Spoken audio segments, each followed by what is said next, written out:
आज काली मठिया महाकालेश्वर मंदिर स्वरूप नगर में देवकी नंदन नंदनंदन भगवान श्री कृष्ण का जन्मोत्सव धूमधाम से मनाया गया। धाम के महंत आचार्य नरेंद्र शास्त्री जी ने बताया, जो भक्त लोग अपने बच्चों को जन्माष्टमी पर श्री कृष्ण भगवान बनाते हैं, उन्हें भगवान श्री कृष्ण के जीवन का परिचय भी बच्चों को अवश्य देना चाहिए। अर्थात जिस भी पर्व पर जिस देवता का रूप धारण कराते हैं, उन देवता के बारे में, महापुरुष के बारे में बच्चों को अवश्य बतलाना चाहिए। इससे बच्चे संस्कारवान होंगे। अपने पर्वों के बारे में स्वयं भी जानकारी होनी चाहिए कि यह पर्व क्यों मनाया जाता है। जनपद कानपुर के संवाददाता दीपक कुमार की रिपोर्ट।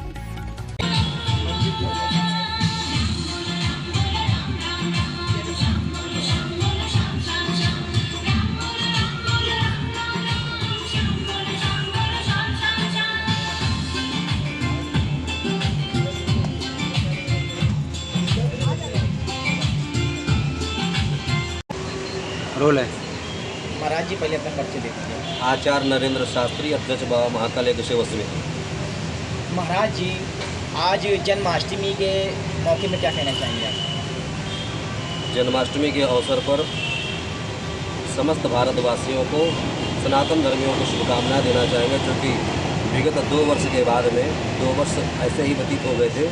हर्षोल्लास के साथ इस बार 2022 में पूरे भारत में, भारत के बाहर भी जन्माष्टमी धूमधाम से मनाई जा रही है। ये सौभाग्य का विषय है। कोरोना काल के अंतर्गत 2 साल ऐसे ही व्यतीत हो गए थे, हम लोग अपने कान्हा का जन्मोत्सव नहीं मना पाए। जन्माष्टमी क्यों मनाई जाती है? जन्माष्टमी सनातन धर्म के देवता भगवान श्री कृष्ण, उनका जन्म का उत्सव, अर्थात प्रकट का उत्सव। जन्म तो ईश्वर का होता ही नहीं है, कभी प्रकट हुए थे तो प्रकटोत्सव मनाते हैं हम लोग। जैसे अपने अपने घरों में सनातन धर्म में बच्चों के जन्मोत्सव मनाते हैं, बर्थडे मनाते हैं, वैसे ईश्वर संसार में समाज के भक्तों के अपने कष्टों को निवारण करने के हेतु आए थे। तो उनका उत्सव, जब कोई संसार में किसी अच्छे ध्येय से आता है, उसका जन्मोत्सव मनाया जाता है। श्री कृष्ण का उद्देश्य क्या था? श्री कृष्ण भगवान का संसार में उद्देश्य ये मान के चलिए कि सनातन धर्मियों को मजबूत करने आए थे।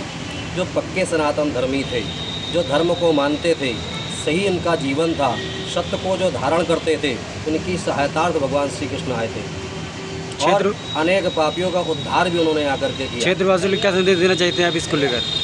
समस्त क्षेत्रवासियों को, भारतवर्षों के भक्तों को यही संदेश देना चाहेंगे, अपने धर्म को अच्छे से मानो, और अच्छे से मानने के लिए जानना बहुत ज़रूरी है। इसलिए अपने धर्म को जानो भी, उसका आप अवॉइड ना करें। अपने धर्म को अंदर तक स्वाध्याय करें, जाने क्यों मनाया जाता था, क्योंकि इस विषय को जान करके धर्म के बारे में यदि मनाएंगे तो आपको धर्मेण हनते व्याधि, धर्मेण हनते ग्रह, धर्मेण हनते शत्रु, यथा धर्मस्ततो जया।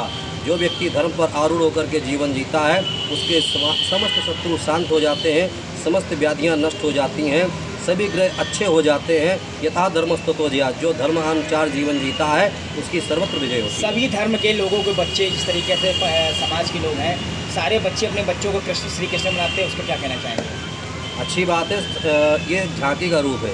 यदि बच्चे को आप भगवान का रूप देते हैं, अच्छा है। इससे बच्चे में एक संस्कार डेवलप होता है कि बच्चा भगवान के बारे में जाने, और उसको बच्चों को बताएं भी कि आप जिनका रूप धारण कर रहे हैं, उन्होंने कैसा जीवन जिया, उनकी सोच विचार क्या थी, वो किसी का अहित नहीं करते थे। ये विचार भी बच्चों में डालना बहुत ज़रूरी है।